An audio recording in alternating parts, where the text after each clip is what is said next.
Caros irmãos e irmãs, nós temos aqui então, de novo nos Atos dos Apóstolos, São Paulo, que faz uma reflexão de toda a história, né? De tudo que aconteceu, que Jesus foi crucificado, que não foi aceito pelos judeus, foi colocado numa cruz e depois no túmulo. E depois de realizarem tudo isso, tiraram da cruz e colocaram no túmulo. Mas Deus o ressuscitou dos mortos. Aqui é o ápice da fé cristã. E durante muitos dias ele foi visto por aqueles que o acompanharam. Vocês vão ver que Cristo foi crucificado diante de todo mundo, quase. Mas ele ressuscitou e apareceu para alguns. Para aqueles que foram preparados para entender a ressurreição. Assim mesmo tinha muita gente que não, um pouco confuso, né? Ou seja, para nós vivermos essa ressurreição, essa fé na ressurreição, a gente precisa ser preparado.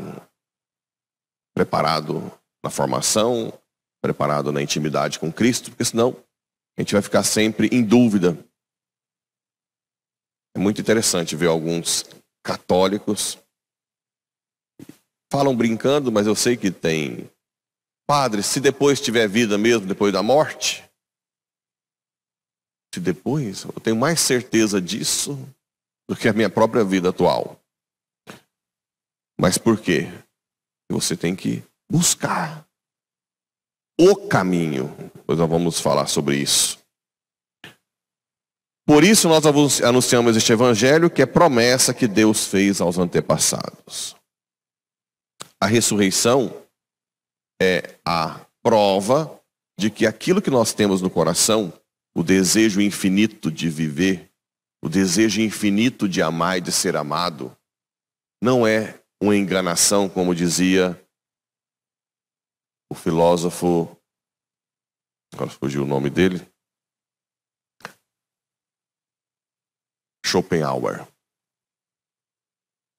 que Schopenhauer dizia? Que o homem tem um desejo infinito de viver, de ser feliz, mas é incapaz de saciá-lo, porque nós somos limitados. Aí ele diz, fomos enganados. Alguém nos enganou. Assim como outros, né? Freud também dizia que Deus é um ser que nós criamos para tentar saciar esse desejo de infinito. E na verdade, Cristo é a prova que não. Até porque alguns teólogos dizem que se nós desejamos algo, é porque tem que ter algo. Né? Se a criança chora pelo leite, tem o leite. Se nós choramos pela vida eterna, tem que ter a vida eterna. Porque senão seria algo da nossa alma de enganação, como dizia Schopenhauer. E Schopenhauer ia mais longe. Ele dizia, prepara-te para a depressão. Todo ser humano um dia vai entrar em depressão.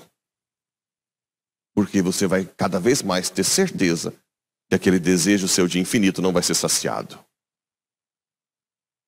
Interessante. Os santos, quanto mais se aproximavam da velhice, da morte, mais felizes e com ansiedade de ver o Senhor ficavam, né?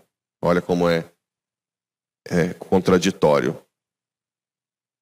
E para reforçar isso, ele diz no Evangelho, não se perturbe o vosso coração. Tendes fé em Deus, tende fé em mim também. Então não importa qual é a dificuldade, qual é a provação que você passa.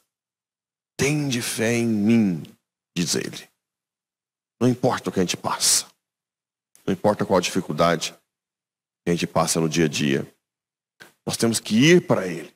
Decidir estar com ele. Depois ele nos consola. Na casa de meu pai há muitas moradas. E é desejo do meu pai levá-los, né? Aqui é uma fala que talvez seja uma das mais difíceis para nós assimilarmos. E nós não somos deste mundo. Não somos. Nós estamos passando por uma prova. Quem tem mais fé, ou quem se abre à fé, eu não gosto de falar quem tem mais fé, porque parece que vem da gente. A fé vem de Deus, né? Quem for mais humilde para se abrir à fé e ao amor de Deus, vai para o céu. Quem mais se fecha no egoísmo, infelizmente, por sua decisão, pode viver eternamente afastado de Deus. Mas não é a vontade do Pai. Lá tem muitas moradas. Isso serve para aquela mãe de ontem, que teve o filho que suicidou. Eu disse que abraçou. Fiquei muito tocado que ela abraçou as pernas do filho, que acabou de se enforcar, e disse: pelo amor de Deus, Senhor, meu filho já sofreu demais nesse mundo. Não deixe ele para o inferno. E toda a preocupação dela era nessa. Por isso usou até crianças, né? Para dizer que ele estava salvo. Essa preocupação nossa, de que os nossos estejam bem depois da morte. Nós temos tudo aqui. Salvarei a ti e a tua família, diz Jesus. Vou preparar o lugar para vós, e quando eu tiver ido preparar-vos o lugar, voltarei e vos levarei comigo. É muito comum em pessoas que viveram a fé ardente. É muito comum, acho que na família de vocês deve ter. Quando está no leito de morte, alguém fala: Jesus está aqui. Ou Maria está me buscando. Ou alguns, mais fortemente, diz: chame todos. Não sei se teve alguém.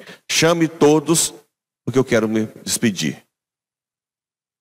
É muito comum. Porque Cristo não fica parado com aqueles que vieram buscá-lo durante a vida. Tem até aquela historinha de um que sempre vinha cumprimentar Jesus, e quando estava no leito de morte, Jesus sempre ia visitá-lo. Mas precisa da nossa decisão de ir atrás, né? E para onde eu vou, vós conheceis o caminho. Tomé, que teve que tocar: Senhor, mas nós não sabemos para onde vais. Como podemos conhecer o caminho? Aqui vem a resposta-chave, hein? Eu sou o caminho. Não existe outro caminho. Estamos vivendo um momento hoje, talvez, com mais ideologias. E mais pessoas têm escolhido seguir ideologias que são incompatíveis. Incompatíveis com Cristo. Ideologias políticas, ideologias religiosas, espiritismo, candomblé, força do... muito comum, forças ocultas. E às vezes pessoas até que são do nosso meio. Na cidade grande isso é muito comum. Mas só existe um caminho. E se você tem dúvida de qual é o caminho correto, pergunta para ele. A gente tem uma dificuldade de entender que Jesus é uma pessoa. Ele não é uma força cósmica, como alguns dizem, né? É uma força do universo. Ele é uma pessoa. Se você pergunta, assim como o padre me fez perguntar quem estava certo, eu ou o padre, e eu fui respondido, é claro que ele vai responder se você tiver abertura. E é claro que ele vai te convencer se você tiver com o coração aberto e humilde. Porque só existe ele como caminho. Nós temos o nosso relacionamento ecumênico, mas não é para nós abrirmos mão da nossa fé. É para nós cada vez mais, num diálogo ecumênico, mostrar para o outro que Jesus é o caminho. Com amor, com paciência, no diálogo. O que é verdade para ele é verdade para nós, né? Porque a verdade é uma. Porque eu sou o caminho, a verdade. Cada um tem, olha uma ideologia. Cada um tem a sua verdade. Não seja violento querer impor a sua verdade. A minha verdade é Cristo. Se ele diz que é a verdade, é claro que eu vou tentar mostrar que Jesus é a única verdade. Até porque essa afirmação, cada um tem a sua verdade, ela cai por terra já de início. Por quê? Vamos usar um pouco a lógica.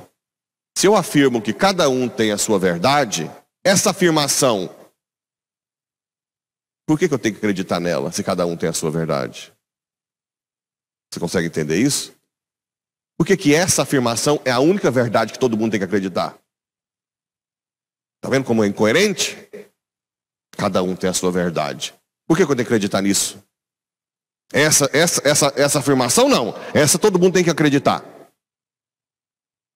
Não. Só Cristo é a verdade. E a vida? Nessa pandemia, a gente viu quantas pessoas católicas não entenderam que a vida é Cristo. Deus é a favor da vida. Fique em casa. E que coisa horrorosa. E em casa você tem a vida? Eu tenho Deus em qualquer lugar. E a Eucaristia? Que é o próprio Cristo encarnado. E os sacramentos que te salvam? É assustador o nível de fé que nós temos, que a gente foi revelado nesse momento. Assustador. Você não tem vida por si mesmo. Nós somos galhos secos sem Cristo. E se não tivesse necessidade dos sacramentos, não era necessário que Jesus se encarnasse. Bastava que ele, com as passes de mágica, nos salvasse. Agora, se ele quis encarnar, chamar os 12 apóstolos e instituir os sacramentos, é porque no mínimo, eu devo reconhecer, eu preciso buscá-los. Que Deus nos dê a graça de cada vez mais viver essa fé. Essa fé que garante que nós não somos daqui. Nós que temos um lugar no céu, que foi preparado, que Deus quer que a gente vá para lá. E a resposta de São Tomé é que o caminho, a verdade e a vida é Cristo.